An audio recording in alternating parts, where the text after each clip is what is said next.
자, 이어지는 계시록 18장 말씀, 오늘은 11절에서부터 20절까지 정신을 집중해서 또박또박 읽고 말씀을 시작합니다.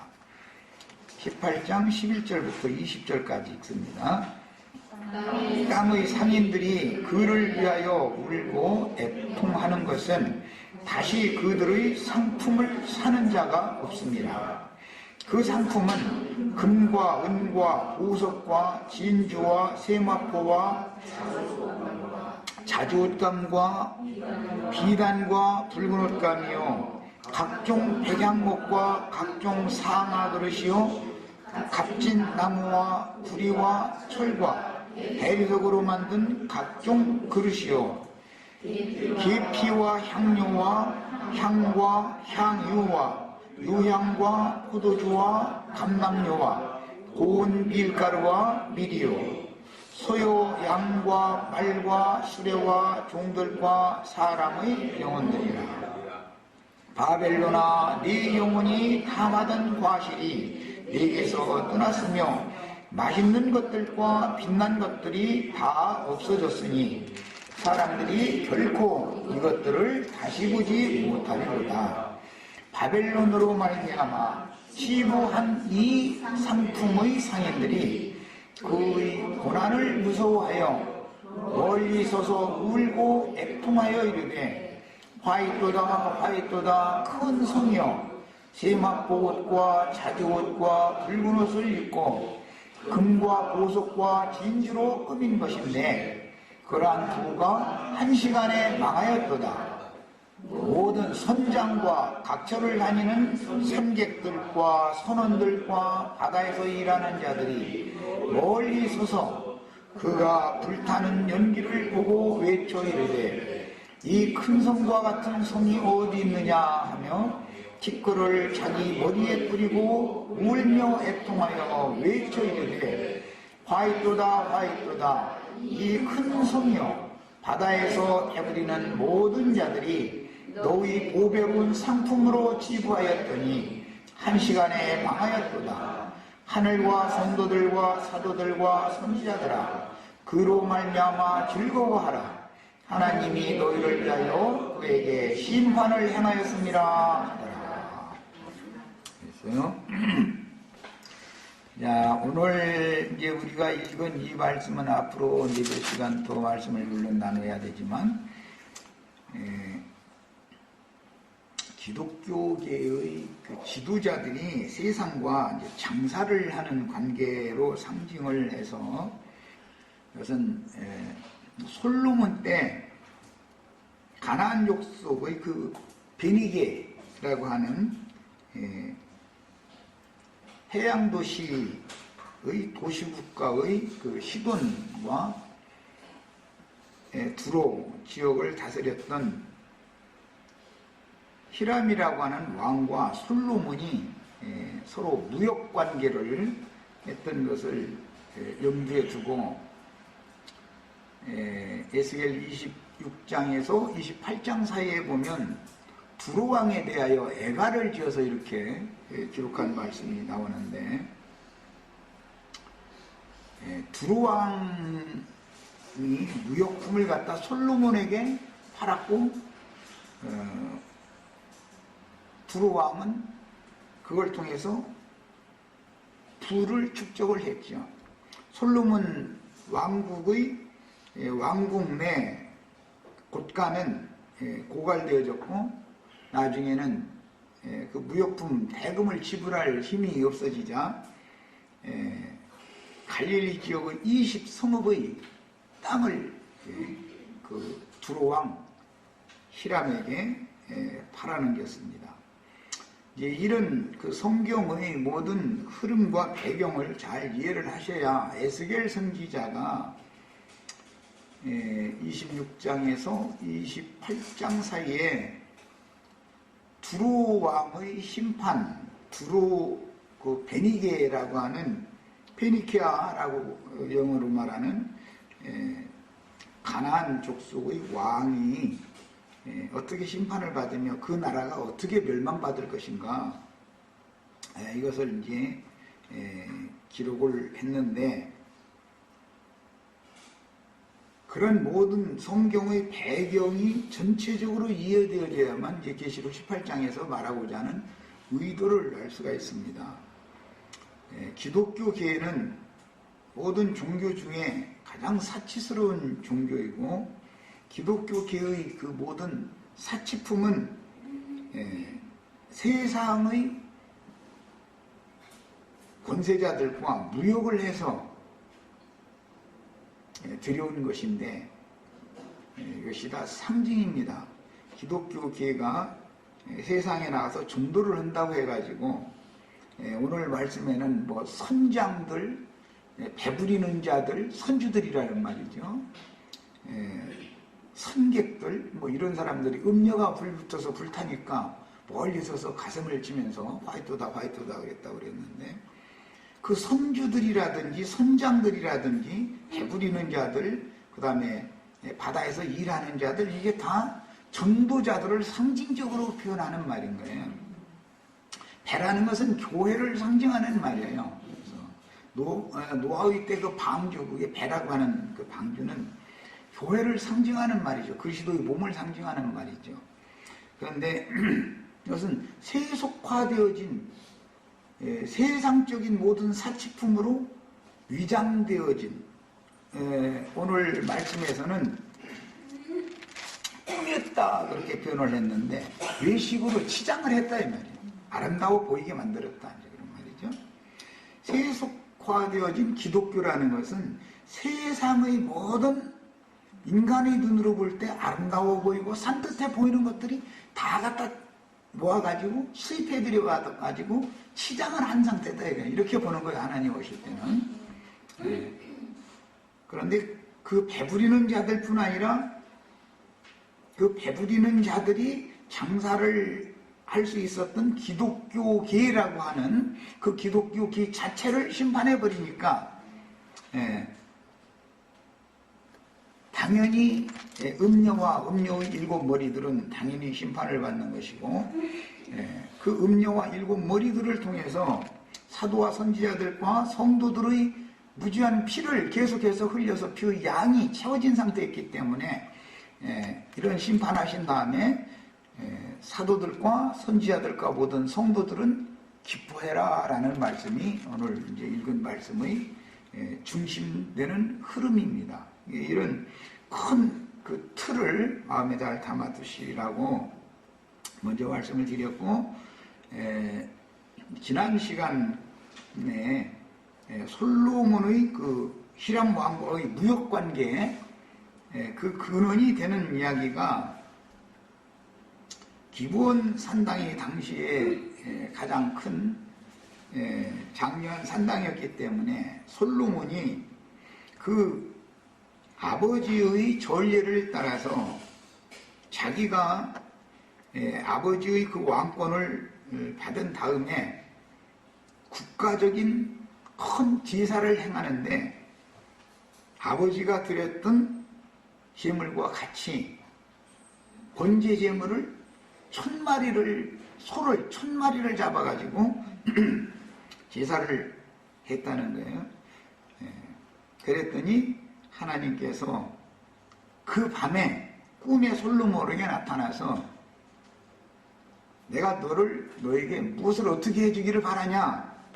그런데 이제 꿈을 밤새도록 꿈을 꿨는데 하나님이 약속으로 이제 솔로몬은 내가 이 많은 백성을 지혜로 다스려야 할 텐데 이 백성을 우리 아버지가 잘 다스렸었던 것처럼 나라 이제 국태 민안을 비는 것이죠. 반역자라든지 또는 나라를 위해할 수 있는 이런 자들이 고쳐서 일어나지 못하도록 하나님이 지켜주시라고, 그리고 나에게 그런 모든 국민들을 하나로 한 마음이 되게 만들어서 잘 이 나라를 이끌어 가려면 지혜가 필요한데, 왜냐하면 다 다윗 왕을 또는 다 솔로몬 왕을 추종하는 게 아니라 그 형들을 추종해서 반역을 일으켰던 자들이 그 나라에 아직 잔재 세력이 남아있었으니까 솔로몬은 불안한 것이죠.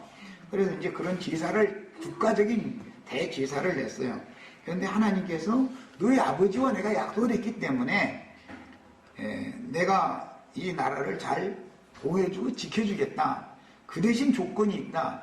네가 만약에 너희 아버지처럼 순수하게 나 여호와만을 섬겨야지 이방신에게 마음을 뺏기고 신앙이 변질되는 경우에는 네 손으로 지은 성전이라 할지라도 내가 다 불살라버리고 이 나라를 쪼개서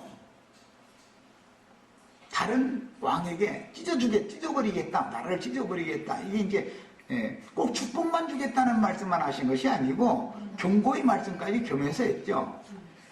그런데 이제 먼저 솔로몬이 젊은 나이에 왕위에 올랐는데 맨 막둥이가 되는 게 그 이제 솔로몬이잖아요.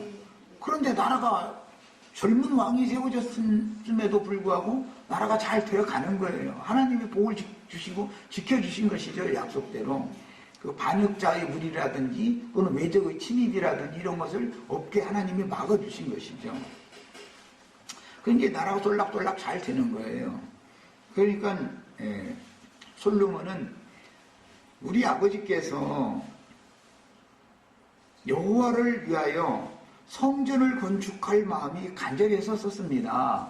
그런데 그 뜻을 나에게 유언으로 남기셨으니까 내가 하나님을 위하여 전을 지어서 바치겠습니다. 이제 오늘 기독교계식으로 말하자면 성전 건축한 다음에 헌당을 하겠습니다. 이제 이러고 서원을 하죠. 그런데 그때 이미 다윗이 그런 서원을 하게 된 배경도 알아야 되는 것이 여호와의 궤를 다윗성으로 모셔 올려왔지만 임시 거처인 휘장을 쳐놓고 거기에다가 여호와의 궤를 안치한 상태였단 말이야, 다윗이. 그런데 다윗은 이미 히람 왕과 교역을 해서 레바논의 백향목을 들여다가 자기 궁전을 너무 멋있게 잘 지어놓고서 평안하게 살았단 말이야. 다윗도 예루살렘에 이거한 이후로 반역을 2번이나 당했으니까 그도 나라의 위를 지키는 것이 굉장히 위태위태한 상황이었지만 하나님이 지켜주신 은혜가 너무 컸던 거예요. 그런데 자기 집은 아니 스위프민 레바논 백향목궁에서 자기는 사는데 하나님 여호와 하나님은 자기를 이렇게 오늘에 있기까지 지켜주고 이렇게 영광스럽게 해줬는데 여호와 하나님은 천막 휘장 쳐놓고 나서 거기다 갖다 이렇게 들들이듯이 이렇게 괴짝 갖다 그냥 넣어놓고서는 이런 것이 자기 양심에 찔렸기 때문에 내가 여호와를 위하여 많은 장막궁전에서 구하는 것이 너무 부끄럽습니다. 하나님은 나를 이렇게 만들어주신 하나님을 이렇게 홀대하는 것은 이게 있을 수가 없습니다. 라는 그런 기도를 하니까 하나님이 그 기도를 들으시고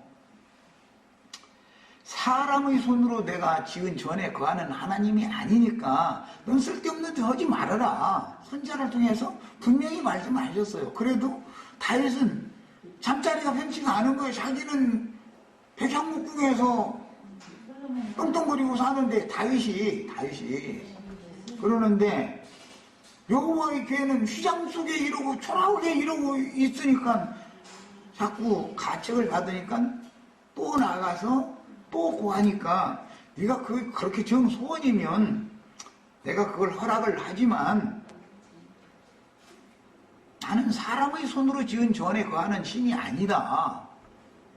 이것을 명확하게 하셨고 그 대신 네가 나를 위하여 무슨 집을 짓겠느냐. 그 이사야 선지자가 이제 그 하나님의 말씀을 재인용할 때 하늘은 나의 보좌에 땅은 나의 발등상이니 네가 나를 위해서 무슨 집을 짓겠느냐. 이 모든 것이 내 손으로 지은 거 아니냐. 우주 만물이 다 우주 전체가 내 집이지. 내가 어떻게 사람의 손으로 지은 그런 물질적인 집에 거하겠느냐. 이제 이것을 말씀을 했는데도 다윗이 자꾸 그래도 하나님 여호와 이거 휘장 속에 이렇게 계시면 안 된다고 멋있는 집을 지어서 드리겠다 그러니까 하도 그래서 그럼 그래라 이제 허락을 하시는 대신 하나님이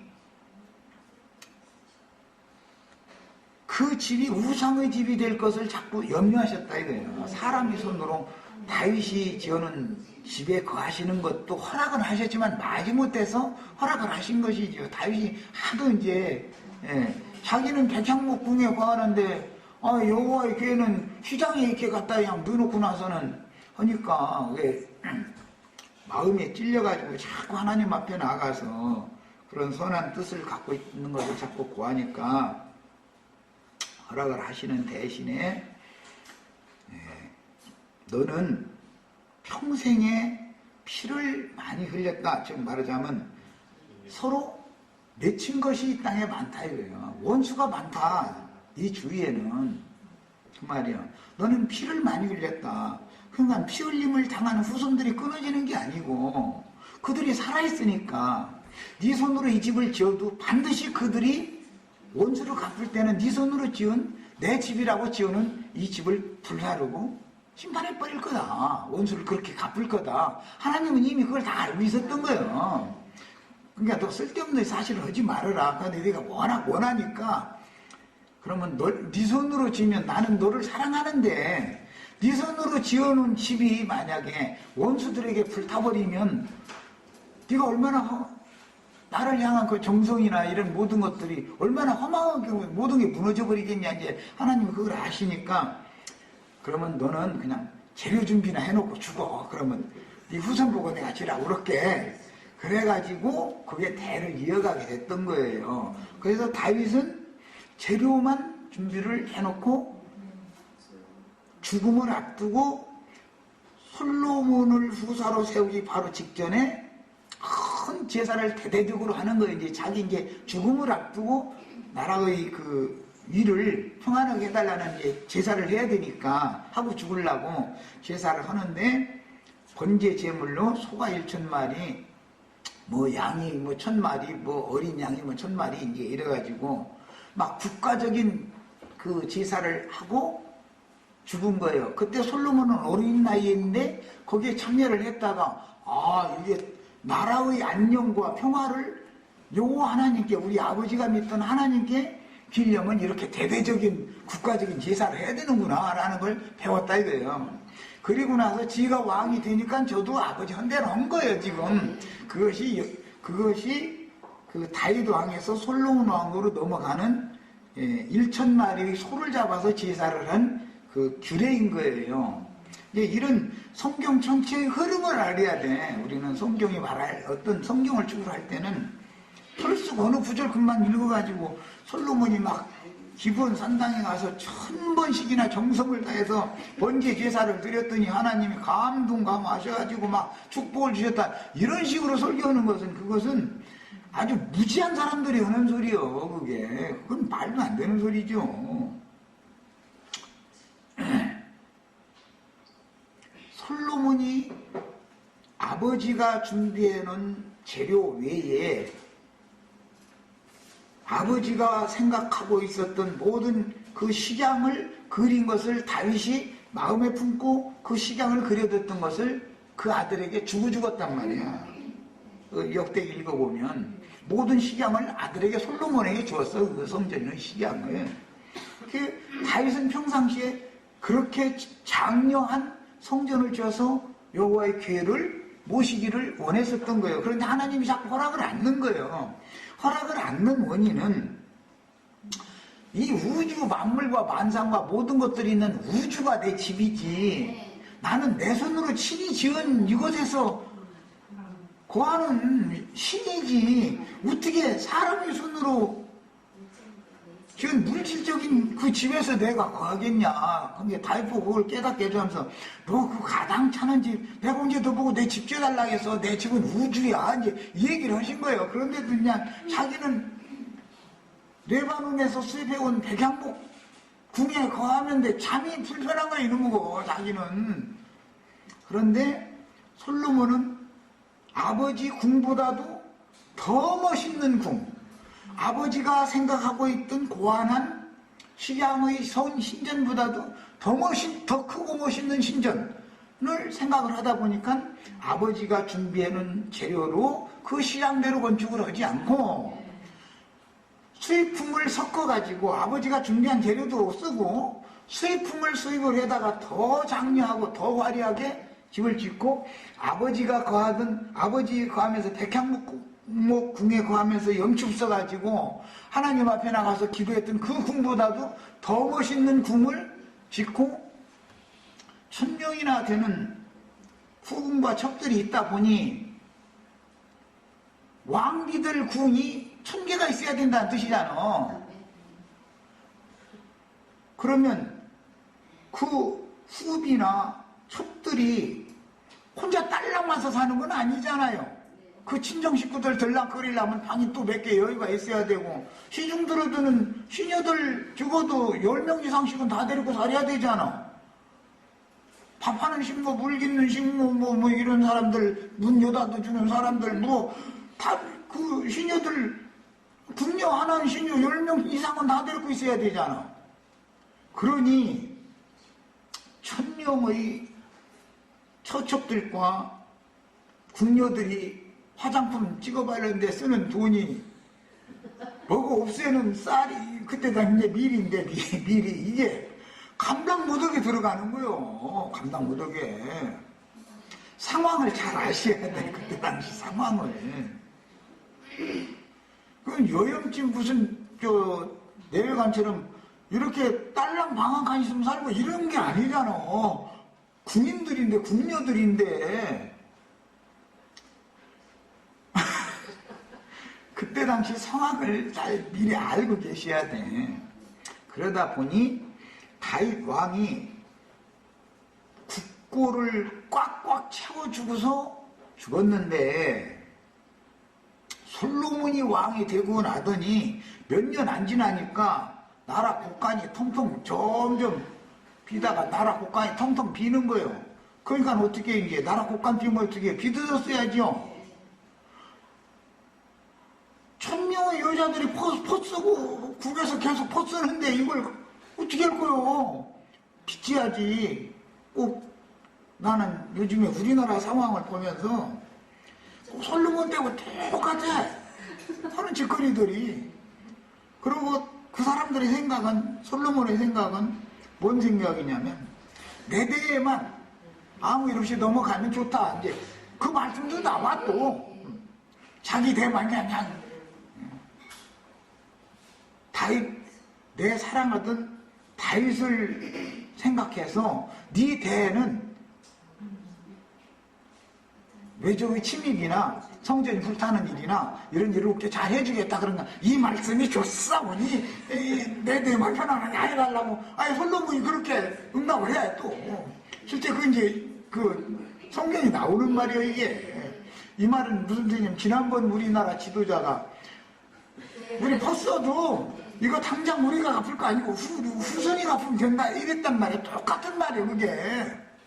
그래 나는 세상 나라 돌아가는 이치를 보면서 성경을 이미 나는 다 알고 있는 사람이기 때문에 야 나라 물 말아먹는 놈은 꼭 유지되는구나.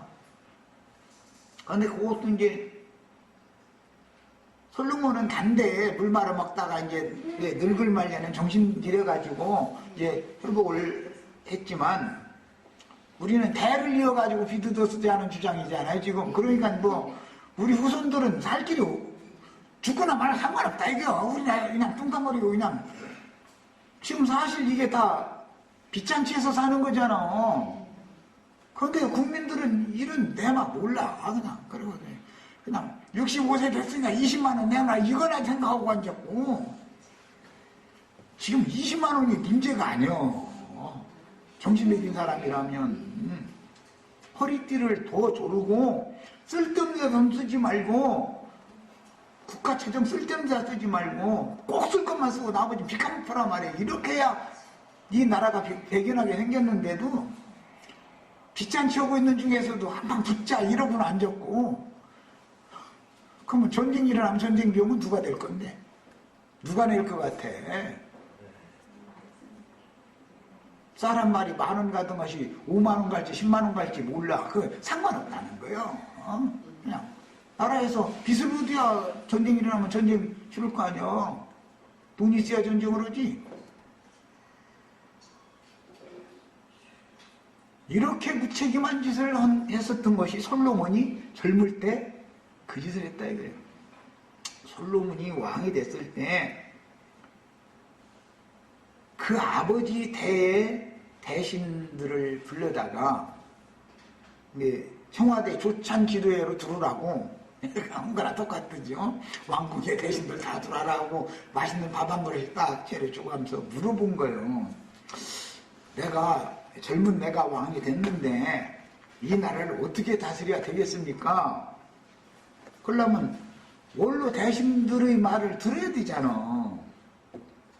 아버지 때 충신들이 하는 말은 당신의 아버지가 과도하게 토목공사를 이렇게 어마어마한 토목공사를 이제 아예 솔로몬의 아들 르호보암 때 그 얘기하는 거예요. 토목공사를 당신의 아버지가 일으켜가지고 국민들을 채찍으로 다스렸는데, 왜냐하면 세금을 자꾸 막 올리는 거예요. 말하자면 전부 빚으로 이걸 해결해야 되니까 결과적으로 세금 올리는 수밖에 없잖아. 했는데 당신은 선이 말하고 빚을 다 탕감해주고 이렇게 해라. 그렇게 다스리면 나라가 당신 아버지 때처럼 평안하게 넘어갈 수가 있을 거다. 그런데 잘 알았습니다 하고 나서 이제 자기 솔로몬 시대의 대신들한테는 그 말을 다 듣고 자기 르호보암이 솔로몬의 아들로서 자랄 때, 궁에서 자랄 때 친구였던 그 자기 친구들 딱 또 부르라고 그랬어. 또 물어봐. 그러니까 그거 대신들이 그거 꼰대 같은 소리만 하고 있는 거라고. 왜? 그래가지고 되겠느냐고. 응? 당신의 아버지 솔로몬은 채찍으로 다스렸지만 당신은 전갈 채찍으로 다스려야 된다고. 응? 그러니까 가만 들어보니까 그 말이 더 맞은 것 같더라는 거요. 원로 대신들이 하는 소리는 이게 안 맞은 것 같고. 그래서 자기와 자라던 젊은 친구들이 하라는 대로 했더니 국민들의 민심이 이반되더라 이거예요. 그래가지고 르호보암에게서 마음이 다 멀어지는 거예요. 그런데 그 아버지 솔로몬 대 반역자였었던 여로보암이라는 자가 애국으로 피난 갔다가 그때 마침 쏙 들어오더라네. 또 들어와가지고서는 민심을 끌어모으기 시작하니까 10지파의 민심이 모두 르호보암을 따르지 않고 여로보암을 추종을 해줬다. 그래서 나라가 찢어졌어요. 자, 이제 3대까지 내가 얘기를 했어요. 다윗왕, 솔로몬왕, 솔로몬의 아들 르호보암까지. 그러면 다윗에게 약속한 말씀도 하나님은 지켜야 되겠고, 그러나 네가 솔로몬 보고 너희 아버지처럼 신실하게 신앙을 끝까지 잘 지키면 복을 계속 주겠지만, 만약에 네가 이방 신들을 받아들이고 나를 등지고 돌아서 버린다면 반드시 나는 너를 저지할 수밖에 없다. 그랬는데 그가 1000명의 여자들이 다 이방인들이었기 때문에 자기네 친정 동네 친정 나라의 신을 다 가지고 들어가지고 왕궁 1000개 지어준 것도 벅찬데 자기네들의 신전을 다 각각 지어달라고 그러니 신전도 1000개를 또 지어놔야 되니 이 난리를 내고 있었는데 하나님이 오셔서 최종적으로 경고 말씀을 또 했다 이거예요. 2번째 나타나셔가지고 너 이 짓 하지 말라. 내가 언제 너 보고 이 짓 하라 그러더냐. 근데도 그가 그 음녀들의 꾀에 미혹당해가지고 요거 하나님을 등지고 신앙이 타락되어 버렸다 이거예요. 그 결과 내가 너희 아버지하고 약속한 것이 있기 때문에 약속을 지켜야 하기 때문에 네 대에는 이 나라를 찢어버리고 심판하지 않지만 네 후대에 가서 찢어버리겠다. 네 후대도 정신을 계속 잘 차리고서 지나가면 찢어진 나라라도 유지를 하지만 만약에 우상숭배를 반복해서 하면은 이제 아예 적국에 사로잡혀가게 만들고 네 손으로 지은 왕궁과 신전 다 불살라버리겠다. 경고를 이미 하셨다 이거예요. 야, 이런 그 배경을 알고 이제 오늘 말씀으로 들어가는 거예요. 오늘 이제 읽을 말씀 시작은 열왕기상 9장 6절로 14절 엊그제 있다 말았는데, 예, 여기서부터 읽어 들어갑니다. 열왕기상 9장 6절로 14절. 만일 너희나 너희 자손이 아주 돌아서서 나를 따르지 아니하며 내가 너희 앞에 둔 나의 계명과 법도를 지키지 아니하고 가서 다른 신을 섬겨 그것을 경배하며. 나라가 잘 되고 못 되고는 신앙 문제죠. 왕은 그 나라의 대표자죠. 신앙적으로. 나요한 형제가 신앙이 타락하면 우리 형제 자매님들은 당연히 심판받게 마련이지요.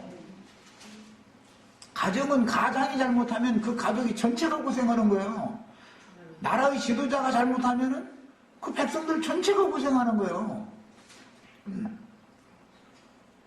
내가 이스라엘을 내가 그들에게 준 땅에서 끊어버릴 것이요 내 이름을 위하여 내가 거룩하게 구별한 이 성전이라도 내 앞에서 던져버리리니 이 이스라엘은 모든 민족 가운데서 속담거리와 이야기거리가 될 것이며 이 성전이 높을지라도 지나가는 자마다 놀라며 비웃어 이르되 여호와께서 무슨 까닭으로 이 땅과 이 성전에 이같이 행하셨는고 하면 대답하기를 그들이 그들의 조상들을 애굽 땅에서 인도하여 내신 그들의 하나님 여호와를 버리고 다른 신을 따라가서 그를 경배하여 섬김으로. 이거죠. 문제는 심판 이것 때문에 온 거예요.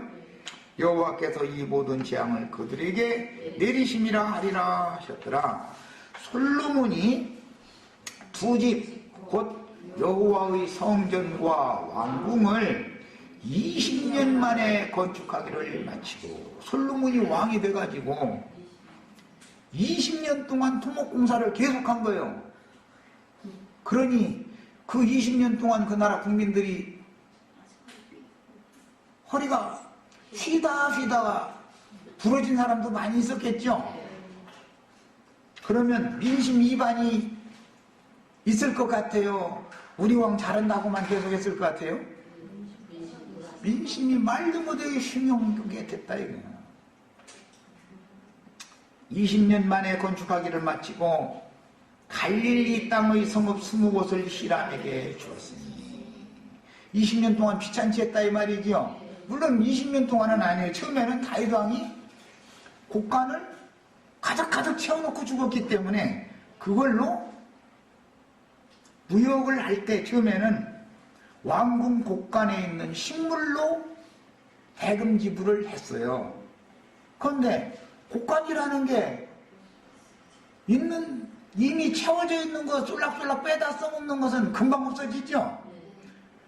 뺐었으면 거기를 채워야 되잖아 사실. 그런데 채우지는 않고 계속 쓰기만 하니 몇 조금이나 가느냐 이 말이에요. 말하자면 지금 우리나라 현실이 그렇죠. 10년 10년 동안 뭐 잃어버린 10년이라고 미친놈들이 떠들어쌌지만 이명박 씨한테 정권 넘겨줄 때 나라 곡간이 채워 있었잖아. 그때는. 그런데 지금은 곡간 빈지는 아주 옛날이고 빚이 지금 오늘 아침 신문에 얼마로 나오냐면 1000조가 빚이다. 1000조. 1조가 얼마인지 알아요? 1조가? 우리나라 모든 기업 전체의 총재산이 1000조예요. 전 재산이. 기업들을 모든 대한민국 기업의 전 재산 합치면 1000조예요. 그런데 그 1000조가 대한민국의 빚이 됐다 이거예요. 불과 5년 사이에. 5년 반 지났지 지금. 일어났다 이거예요. 일어놓고도 국민들은 몰라 이런 사실을.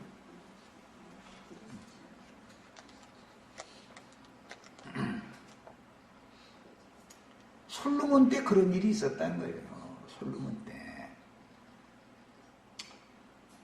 왜 갈릴리 땅의 성읍 20곳을 히람에게 줘야 돼요? 외상으로 자꾸 들여오다가 공사가 안 끝나니까 공사 차질을 계속 들여와야 되잖아. 대금 결제를 못하니까 어떻게 돼요? 세금을 자꾸 높이고 해서 백성들 채찍으로 치료를 해도 더 이상 나올 것이 없는 거예요. 이제 백성들이 이제는 폭동이 일어나게 생긴 거예요. 그렇게 되면 어떻게 해요?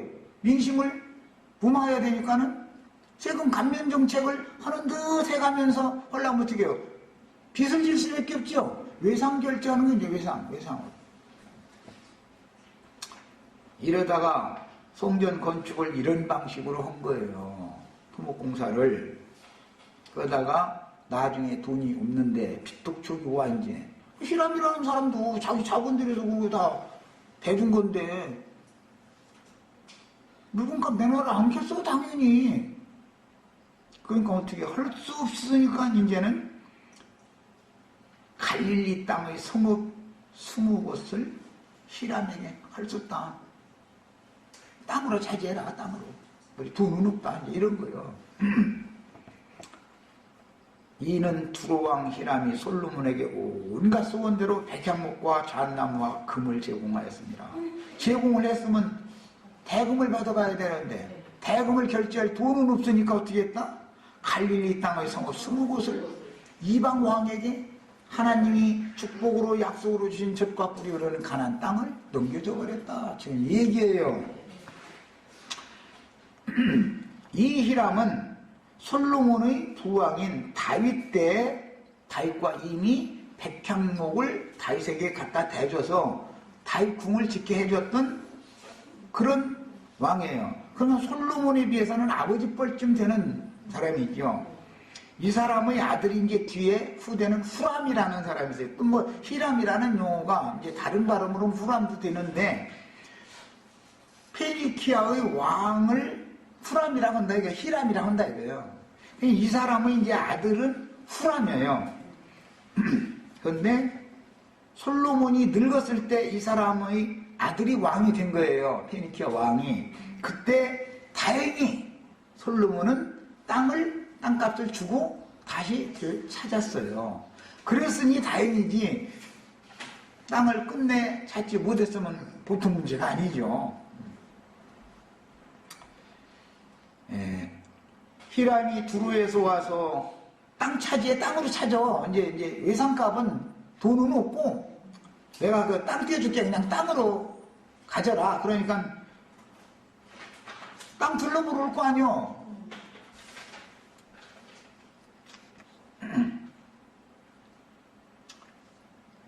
솔로몬이 자기에게 준 성읍들을 보고 눈에 들지 아니하여 이르기를 내 형제여 내게 준 이 성읍들이 이러한가 하고 이름하여 가불 땅이라 하였더니 그 이름이 오늘까지 있느니라.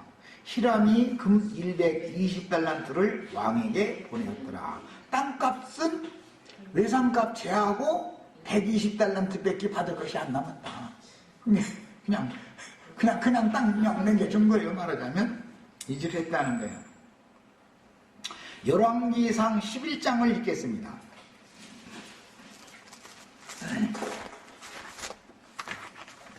이런 역사라는 것이 얼마나 무서운가를 알아야 돼.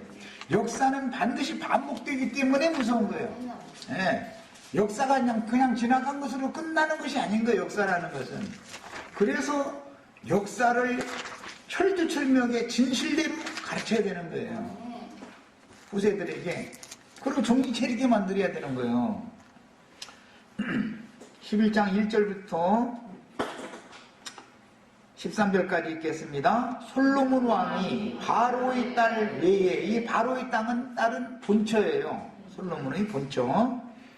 이방의 많은 여인을 사랑하였으니 그 자기 동족 중에도 이쁜 여자 참 많았을 텐데, 건강하고 이쁜 여자가. 근데 하필이면 이방 여자들만 좋아해. 곧 모압과 암몬과 에돔과 시돈과 헷 여인이라. 여호와께서 일찍이 이 여러 백성에 대하여 이스라엘 자손에게 말씀하시기를 너희는 그들과 서로 통혼하지 말며 그들도 너희와 서로 통혼하지 말라. 그들이 반드시 너희의 마음을 돌려 그들의 신들을 따르게 하리라 하였으나. 이게 정말 참 너무너무 기가 막힌 얘기예요. 미국이 청교도 부교했지만 이민정책과 종교의 자유라는 걸 허락함으로 인해서 우상나라가 됐죠. 지금 똑같은 짓을 한 거예요. 솔로몬이 그들을 사랑하였더라. 통혼하지 말라고 한 여자들만 사랑하더라는 거예요. 그 나라는 이쁜 처녀가 얼마나 많았겠어. 솔로몬 나라에는 없었겠어요? 그런데 이방 여인들만 골라서 더 이뻐 보였다는 것도, 이게 사람이 눈이 헷가닥 뒤집히는 게 하나님 하시면은 다 그런 이상한 짓을 하는 것이죠. 지 마누라 그렇게 이쁜 사람 치고 바람 안 피는 사람 없다는 거거든, 세상 나라에서도. 너무 놀랍죠? 다른 사람이 보면 저렇게 이쁜 여자하고 하는 사람은 참 행복할 거다 하면 그 사람은 뒷전에 가서 별로 안 이쁜 여자하고 바람을 펴버려. 다른 나라에 보면 별로 안 이쁜데 그 사람 눈에 보면 지 본 마누라보다 더 이뻐 보여. 이게 눈이 뒤집히게 만들면은 할 수 없는 것이죠. 세상의 이치가 너무 놀라워가지고 보면. 예. 그러면 이제 얼굴 이쁜 여자는 본 부에는 자존심 팍팍 상하는 거지. 예.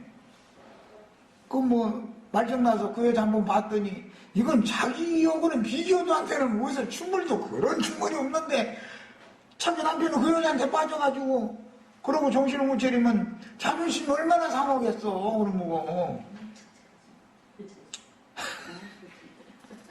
이게 세상에 있는 일이 솔로몬 때 그냥 그대로 있었던 거예요, 이게. 그런데 이제 솔로몬은 왕이니까 뭐 한두 명 여자를 더 뒀다, 그건 이해가 되지만, 그렇다고 여자를 1000명이나 뒀다, 그러니까 이것은 어마어마한 사람이죠. 눈이 헷가닥 가가지고 정신이 완전히 여자한테만 정신이 팔려 있는 거예요, 말하자면. 상징이죠. 왕은 후궁이 700명이며 후궁까지 올라갔으니까 여자 하룻밤 잤다 해가지고서 다 후궁되는 게 아니죠. 그 직급을 이제 한참 있다 그냥 마음에 들으면 조금 올려주고 후궁이 700명이나 올려놨으니 이 사람들 함부로 못 오는 거 아니야, 후궁은. 그리고 나서 첩이 또 300명이다. 첩이라는 것은 후궁의 첩지를 받지 못한 궁녀다 이 말이죠.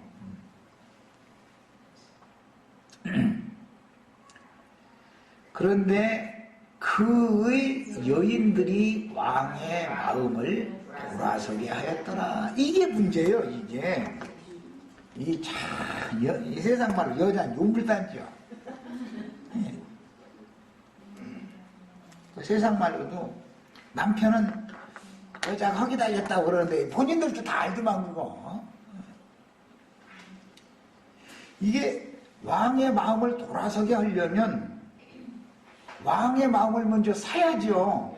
그리고 여호와를 향하는, 하나님을 향하는 충성심을 자꾸 상쇄시켜보고 자기 친정 나라의 신을 갖다가 자꾸 세뇌를 시켜야 되잖아. 이게 하루 이틀 만에 될 일이 아니죠. 이렇게 하려면 수년을 걸쳐가면서 졸라돼야 이게 가능한 거예요. 솔로몬의 나이가 많을 때에 그의 여인들이 그 마음을 돌려. 그런 거 보니까 젊은 때 솔로몬이 타락을 한 게 아니야. 나이가 많아서 이제 국민들이 이 정도 되면 나를 안정적으로 이끌어갈 수 있겠다 싶은 40대 정도 이후에, 젊을 때 왕이 됐는데 중년이 된 이후에부터는 사람이 딱 변질되어 버리더라. 지금 그 말이에요. 저 시간은 일단은 여기 다 읽고 마치겠습니다. 그냥 읽어야 되겠다. 설명하다 보면 시간이 가니까. 그 아버지 다윗의 마음과 같지 아니하여 그의 하나님 여호와 앞에 온전하지 못하였으니 이는 시돈 사람의 여신 아스타롯을 따르고 암몬 사람의 가증한 밀곰을 따릅니다.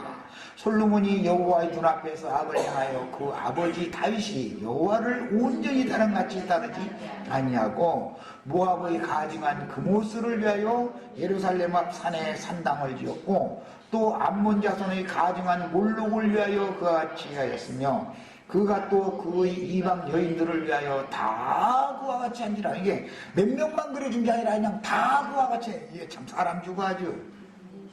그들이 자기의 신들에게 분양하며 제사하였더라. 잡신들이 나라가 되는 거죠 이제.